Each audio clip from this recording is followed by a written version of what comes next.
A very good morning to all my dear students.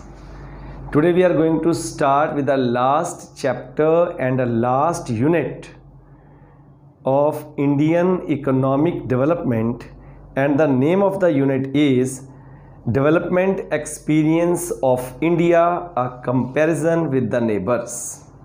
So here in this unit we have only one chapter, India, Pakistan and China, a comparison. तो ये हमारी last बहुत ही interesting unit है जहां हम India का China और पाकिस्तान के साथ कंपैरिजन करेंगे in terms of GDP, in terms of population, in terms of the economic policies, और बहुत ही इंटरेस्ट से इसको एक एक टॉपिक करके आराम से पढ़ेंगे। तो आज हम शुरू करने जा रहे हैं कुछ फैक्ट्स। सबसे पहले कुछ फैक्ट्स इंडिया और पाकिस्तान से रिलेटेड। ये सब आपको पता है कि इंडिया जो था, इंडिया को इंडिपेंडेंस मिली 1947 में। उससे पहले ब्रिटिशर्स के अंडर था वो। We were under the British rule till August 1947, और उस समय तक इंडिया और पाकिस्तान अलग अलग नहीं थे। जैसे ही हमें इंडिपेंडेंस मिली, साइमल्टेनियसली एक साथ ही हमारा कंट्री में पार्टीशन हो गया और इंडिया दो नेशंस में डिवाइड हो गया, इंडिया एंड पाकिस्तान।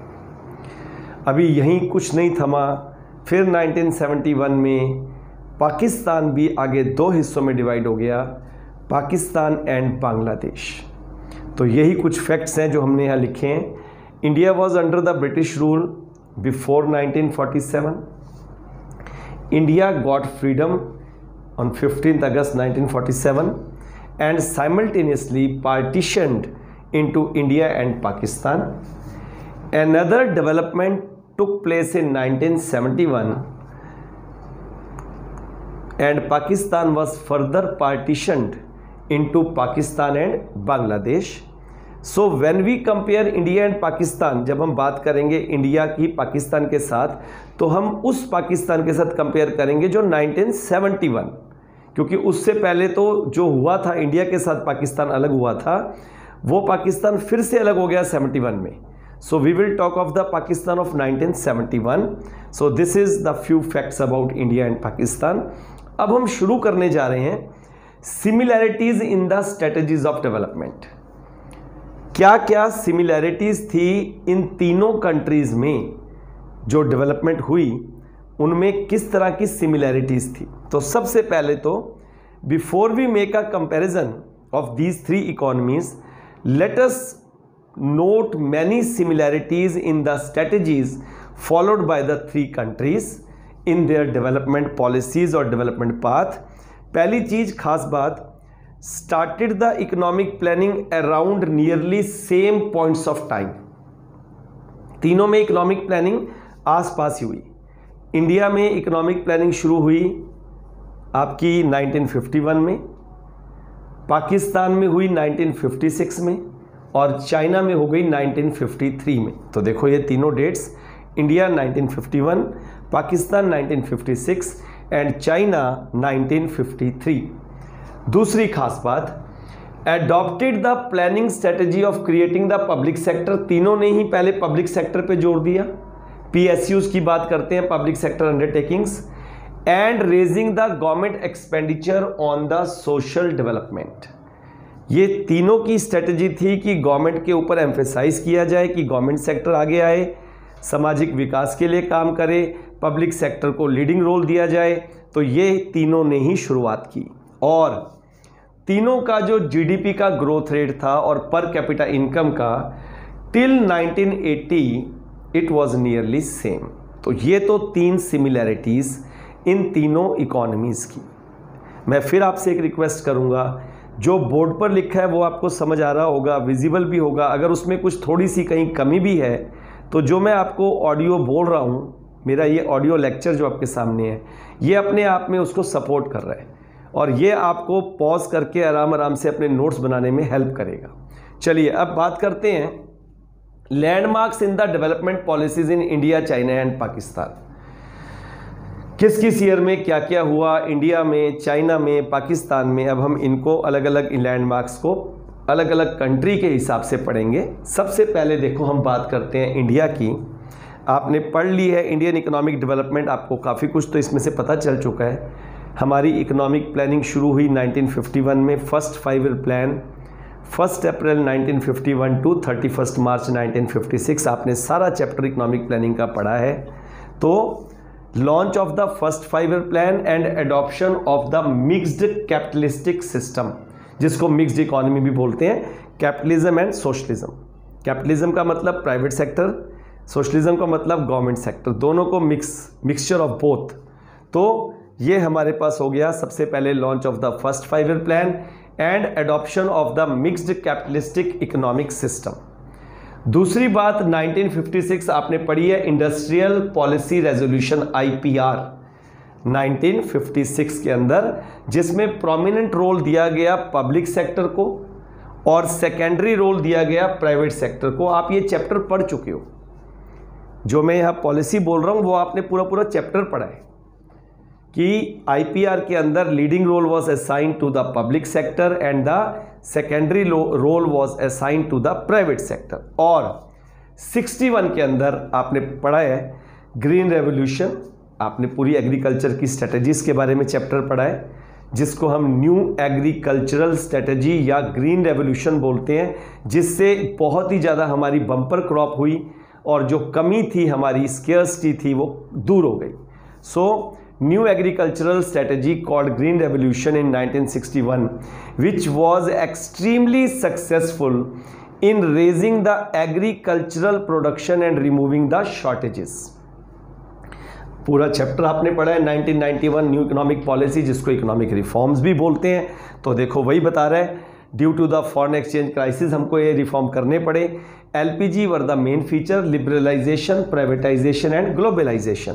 और उसके बाद 2017 में अभी जो खास क्या हुआ, जो हमारी पहले प्लानिंग थी मीडियम टर्म यानी 5 ईयर प्लान, अब उससे चेंज हो गया पर्सपेक्टिव प्लान।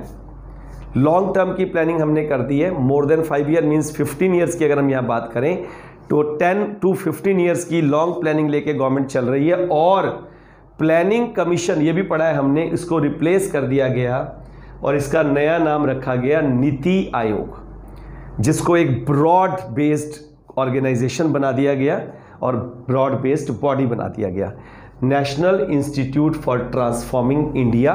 नीति आयोग जो कि ओल्ड प्लानिंग कमीशन था, उसको ये नया नाम दिया गया 2015 में। और 2017 के अंदर जो हमारी मीडियम टर्म प्लान था उसको पर्सपेक्टिव प्लान में चेंज कर दिया गया। तो ये आपने पढ़ा क्या लैंडमार्क्स थे इंडिया के। अब हम बात करते हैं लैंडमार्क्स चाइना में क्या क्या हुआ। 1949 के अंदर चाइना ने अडॉप्ट किया सोशलिस्टिक सिस्टम, जिसमें सारा कंट्रोल गवर्नमेंट के हाथ में होगा, with all the production activities under the government control.